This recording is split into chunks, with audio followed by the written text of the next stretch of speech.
All right, everybody. We're at the Groove Synthesis booth, and we are with Sam Gutman, the keyboard player for Lauryn Hill. And Sam has got one of our third waves, and I gotta tell you, this thing is capable of a lot of stuff, but he still comes up with these wild, unique patches that I've never heard anybody else do. So Sam is gonna give us a demo. He's gonna talk about some of what the third wave is capable of, but he's also gonna give you some of his crazy, unique patches. And I'm gonna spill the beans. You gotta hear and you gotta dig what he's doing with the aftertouch. You ain't gonna believe it. But here we go.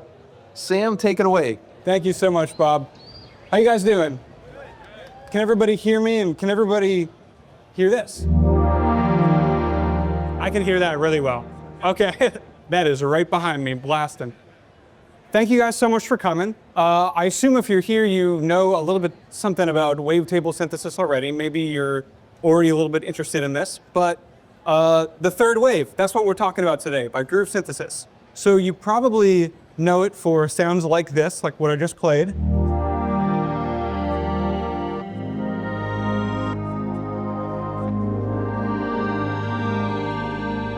Kind of the classic evolving wavetable thing, but it does a whole lot more than that. Check this out. This is one of the patches that I made.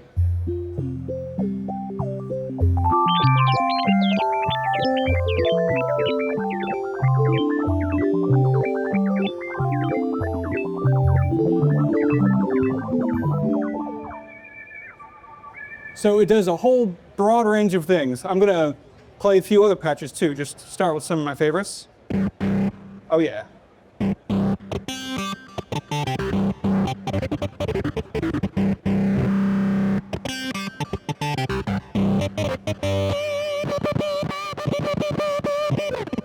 Those crazy leads. This one as well, I love.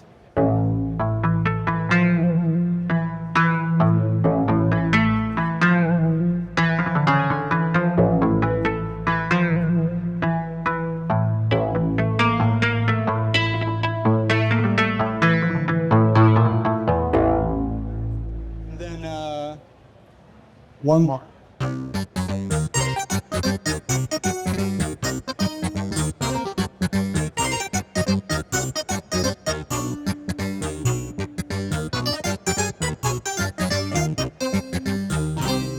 So I think that kind of stuff is where this keyboard really shines, in a broad range of patches that can do a bunch of things.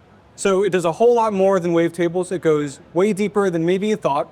And in this, I'm gonna go through everything. Like Bob said, all the different kinds of synthesis that this keyboard can do. So first, the basics. Like I mentioned, this is a wavetable synthesizer. You probably already know something about what that is and what it means, but in case you don't, basically, instead of just choosing just a sine wave or just a square wave, just a triangle wave, or any other one waveform, we can cycle through a series of single cycle waveforms spliced together. And it gives it this kind of evolving sound quality, like this.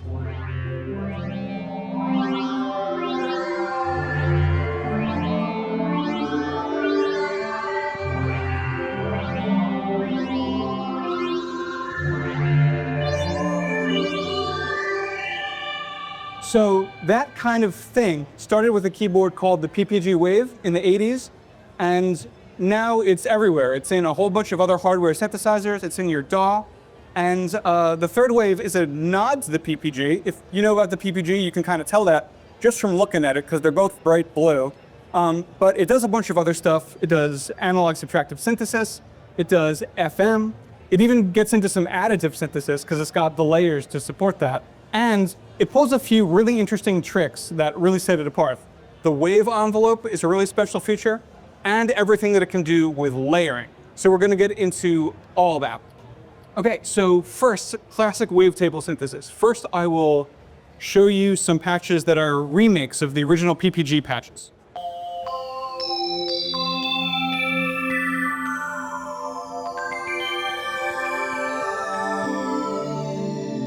This is the PPG factory patch number 31.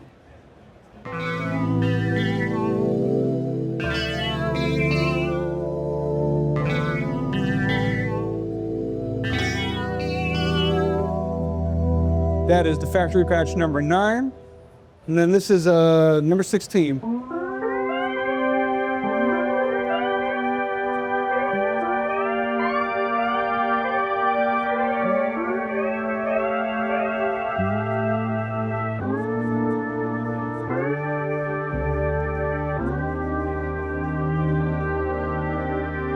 So that evolving kind of texture that you're hearing was the big breakthrough of the PPG. It kind of sounds like a filter suite, but it's not really that. Kind of sounds like a phaser or something, but it's not really that either. It's single cycle digital waveforms morphing into each other. And that evolving harmonic texture was really kind of, it was a new thing. And it was unheard of in the kind of realm of like conventional analog subtractive synthesis. It was different than that. So the third wave replicates all that stuff really well, but it shines in the way in which it's an evolution of a PPG, not just a replica. So in addition to those 25 original PPG wavetables, this also has over 50 new wavetables. So I'm going to demo those. This is just a wavetable, not even an actual patch.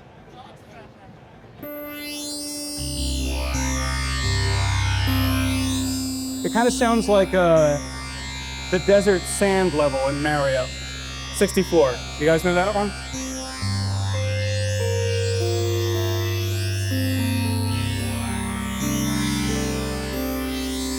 So once again, that's not even a real patch. That is just a pure wavetable. Here's another.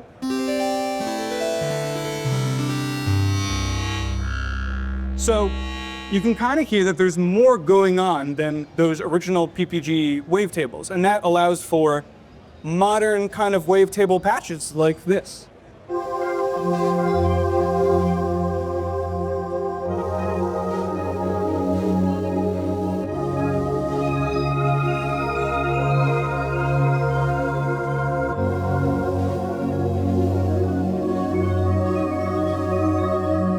That is called the Evolving Sparkler. This one is Shimmer and Shake.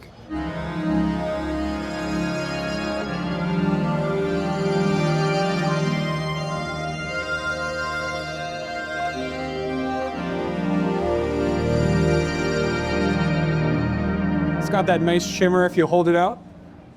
This is called a Rube Goldberg Plus.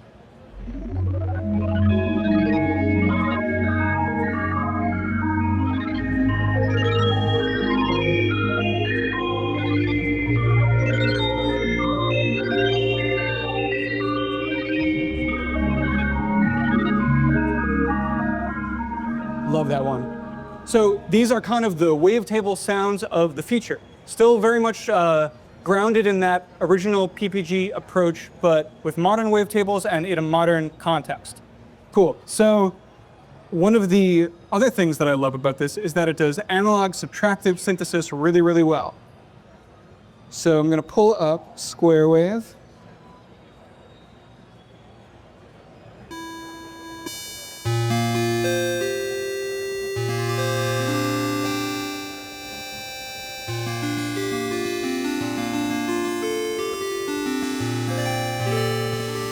Just a regular square wave.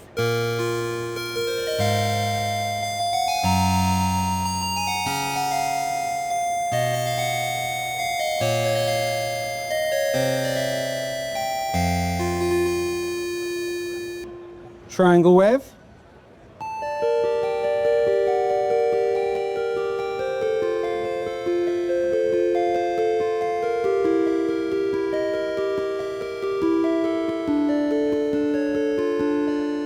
And my personal favorite, sine waves.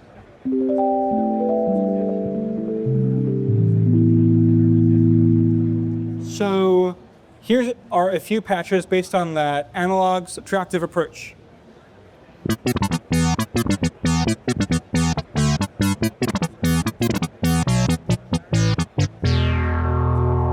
That's called the analoger. This one will give the Oberheim and the Prophet a little bit of a run for their money.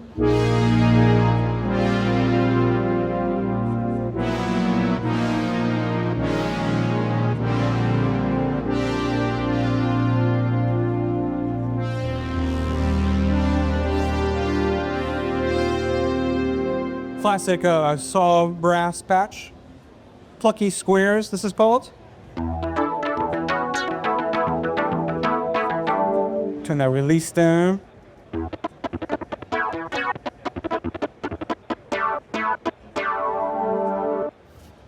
If you can guess this song, you get free third wave. Just kidding, Bob will kill me.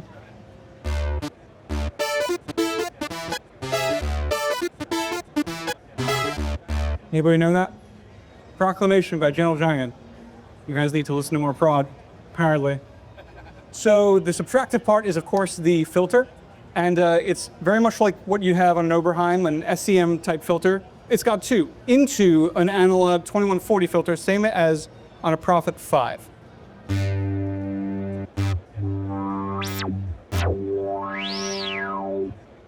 This keyboard has the layers, which I'll get into later, but it has the layers to actually really get into some additive synthesis.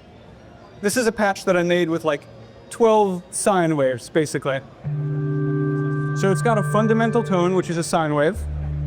And if you can hear it, it might be hard in this convention hall, but up there in the ether, there's a bunch of sine waves pitched to kind of mimic an overtone series. And then when you engage the aftertouch, they all go somewhere different to make another harmony.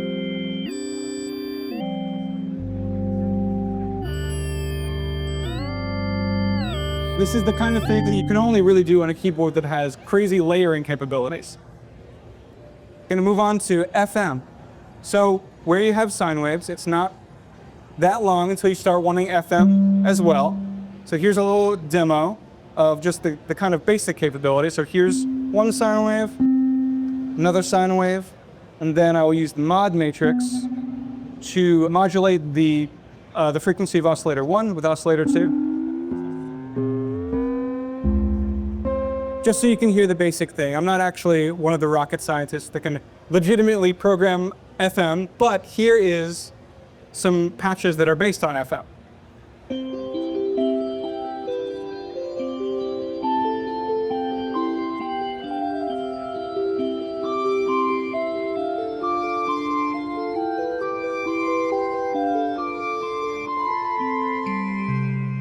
That is called the FM Wave Surfer.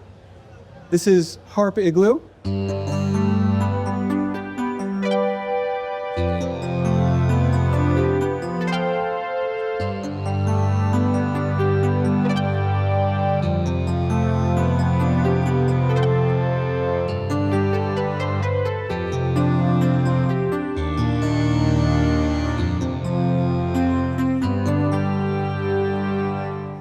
This is the FM Texture Wheel. That's probably that sound that you're waiting for.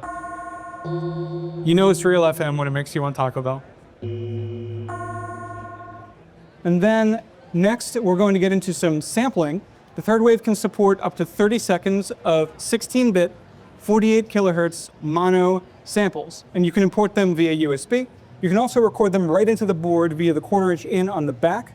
And this is yet another approach that you can mix into your sound design and patches.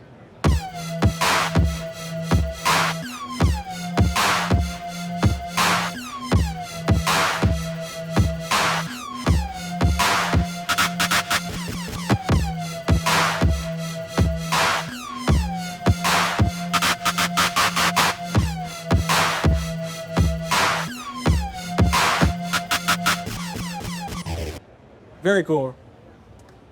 I love this patch. This uses a picked kind of bass sample with a little bit of distortion on it.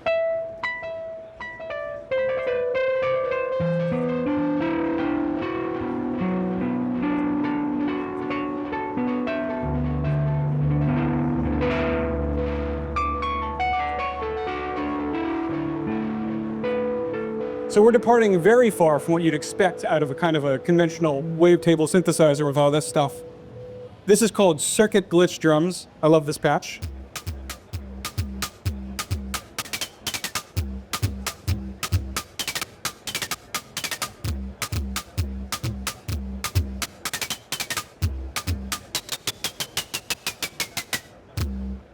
Very cool stuff.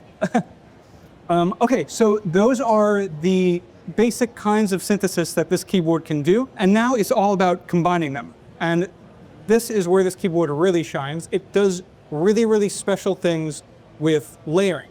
So what do I mean by that? Because layering on a synth is not like other synths do layers, right? Well, usually you have layers for the basic sound sources. You know, you can layer oscillators or you can layer some samples, but you would still have only one mod matrix, however many LFOs you have, you know, 2 effects, a couple envelopes. On this synth, you have 4 layers of legitimately everything. So on the face of the board, we've got 3 oscillators, 1 mod matrix, 4 LFOs, 2 filters, 2 filter envelopes, 2 aux envelopes, and 2 effects. But when I engage these layer buttons right here, it's actually all that times 4. So 12 oscillators, 16 LFOs, 4 mod matrices, 8 filters, 8 filter envelopes, 8 aux envelopes, 8 effects. Oh, that's not even to mention 4 sequencers and 4 arpeggiators that you can actually layer on top of each other.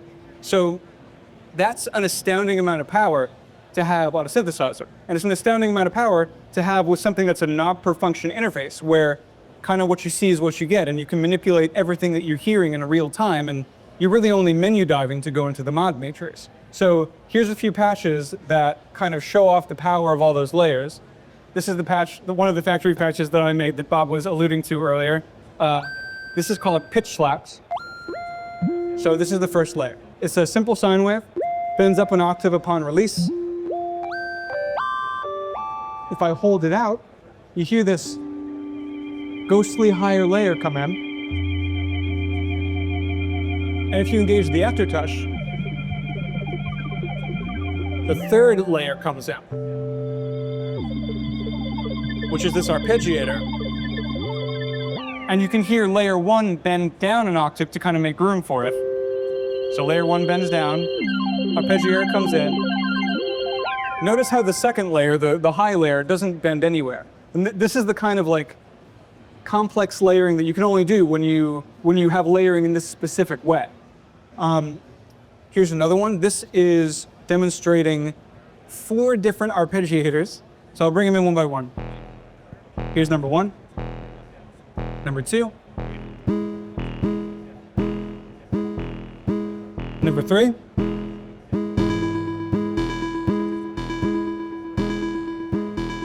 number 4.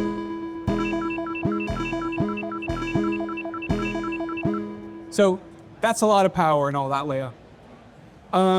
Okay, so yeah, if you'd like to play this, you know, this is here all weekend along with the module version as well, and the 8M, which is kind of the mini 2-layer version. Sam Gutman, you guys. There we go. All right. So, you guys, I always say, tell me if you are hearing effects, because in addition to everything else Sam said, and he's great at this thing also does binaural sound. And we've had a couple of people demo this thing, and they've come up and they've said, oh my God, I'll take it. Ricky Tinez came up and he bought it for us after hearing 1 patch because of how wide it was. Now, you gotta be kind of in the sweet spot. So Adam, I'm gonna say get more close to the middle so you can hear this spread in stereo. I can hear it completely between my ears. But you guys tell me, we've got all kinds of effects in here, but are you hearing effects in this case, or are you just hearing a big sound? And I'm gonna pick on Cameron over here because this should sound reminiscent of the Synclavier.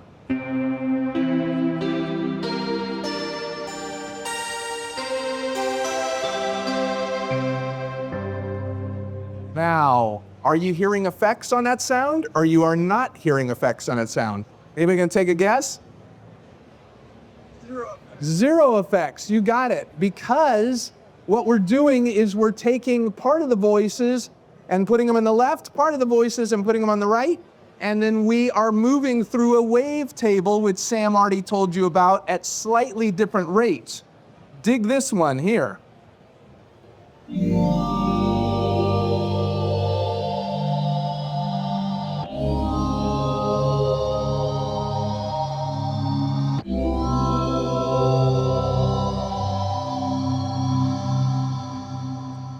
Now again, that should sound like a big widespread. Most people say, oh my God, you got a chorus on there, you got a reverb on there. No. This thing also does binaural sound. So you've got, coming all the way back, you've got PPG, it'll do the exact PPG processing chain. You've got normal wavetables, which are not normal because you can take in audio and we will make a wavetable for you. You can take in serum and we can import serum directly in, and then it puts it in the analog path of the filters on out. And we've got analog 3 oscillator. We've got the FM that we showed you, FM per, so you can do 12 operator FM if you go through all 4 parts, because Sam is excellent at telling you about the 4 parts. And then finally, you've got sampling. And we will end this on, Sam played a couple of the sampling patches, but I will end this on one of these. So this is just 2 parts going. We got 4 parts, but you're only hearing 2 parts here.